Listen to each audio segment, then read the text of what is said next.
Alhamdulillah sampailah kita di segmen akhir mengenai tentang marah itu kalah. Dari awal sampai di segmen ini tidak pembahasannya mungkin tidak akan pernah habis mengenai marah ya pemirsa di rumah. Sekali. Karena semua memang orang sudah kuadratnya memang sudah ada sifatnya mungkin pemarah begitu. Tapi bagaimana saja sebagai kita manusia biasa, bagaimana kita bisa menghandle itu semua ya. Kita pasti tahu apa-apa saja yang akan terjadi setelah kita emosian, marah dan lain-lain tanpa bisa tahu mudarat apa yang akan terjadi setelah ini. Betul. Jadi langsung saja kita lanjutkan saja untuk Ustadz Andi. Seperti kata Wilda tadi, mudaratnya lebih banyak. Iya. Ya. Artinya ada yang membuat kita marah itu memang betul-betul ditempatkan di situ.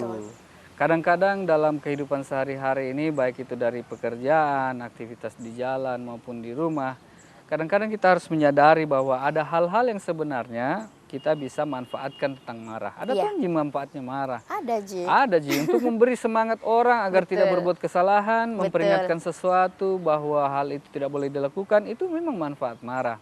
Cuman marah ini bisa menjadi kita sebagai ujian, membuat kita menjadi lebih bijaksana. Karena ada sifat lain yang muncul ketika kita bisa mengelola marah itu dengan baik, yaitu sifat kebijaksanaan. Betul. Nah, sifat-sifat kebijaksanaan ini sebenarnya sudah tertera dalam Al-Quran. Salah satunya yang bisa timbul karena kita mengelola marah adalah bisa lebih sering bersedekah kepada orang lain, karena memaafkan orang lain sama aja bersedekah kepada orang lain. Betul. Artinya ketika kita mengelola sifat marah ini, sifat bijaksana muncul dan perbuatan-perbuatan baik akan muncul dari pengelolaan sifat marah tadi. Yang kedua, ketika orang marah, karena ya banyak sekarang orang marah, ini semacam katakanlah kesimpulan umum ya masyarakat bahwa marah itu gara-gara urusan Lampung Tengah ini ya. Lampung Tengah ini ya, soal biasa juga makan. ada orang bilang ini Ustadz, biasa orang lapar itu emosian ya. Iya. Itu ada dua hal, secara physically sama secara secara hakikat ya. Secara hakikat itu persoalan perut, itu persoalan nafkah ya gitu ya. Persoalan nafkah. Yang kedua tadi tuh yang Wilda bilang bahwa dalam keadaan lapar orang bisa emosian ya. Kadang-kadang bibir kering, mata jadi sipit, mata jadi banyak hal secara physically bisa terjadi pada diri kita secara fisik ya. Nah, ketika kita melakukan marah ini, kita bisa mengelolanya dan akhirnya kita bisa membedakan bahwa marah itu yang bermanfaat mana marah yang tidak bermanfaat. Dari hal-hal yang bisa saya sebutkan adalah pertama, jangan marah karena urusan dunia. Karena pasti ujung-ujungnya binasa. Benar. Pasti ujung-ujungnya binasa. Yang kedua, cobalah untuk bersikap lemah lembut. Bukan keluar dari karakter asli Anda, tetapi bersikaplah lemah lembut kepada orang lain, kepada barang, kepada pintu, kepada lantai, kepada motor, ya kepada orang lain lah. Artinya yang di luar dari diri kita, cobalah bersikap lembut dengan itu. Yang kedua, selalu berlindung kepada Allah Subhanahu Wa Taala. Sebutkan namanya, karena namanya ini menyelamatkan. Betul. Banyak sekali nama-nama Allah, ya Razak, ya Rahman, ya Rahim, ya Khalik, ya Malik, ya Rizik. Banyak sekali nama-nama Allah, 99 namanya Allah.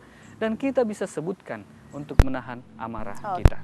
Masya Allah. Baik, terima kasih banyak Ustadz ya telah meluangkan waktunya datang bersama dengan kami bincang-bincang mengenai tentang marah. Nah pemirsa, saya mau bilang nih, marah itu mudah, tidak perlu bersekolah untuk bisa marah, tidak perlu ada syarat apapun untuk bisa marah, tidak perlu ada pelatihan khusus untuk bisa marah.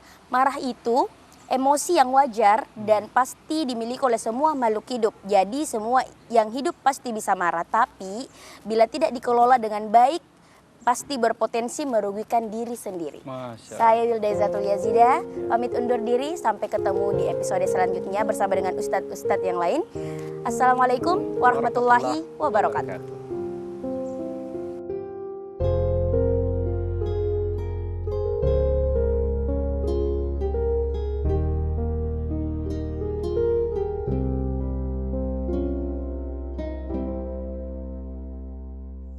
Ketika kau tak sanggup melangkah, hilang arah dalam kesendirian, tiada mentari bagai malam yang kelam, tiada tempat untuk berlabuh, bertahan terus berlabuh.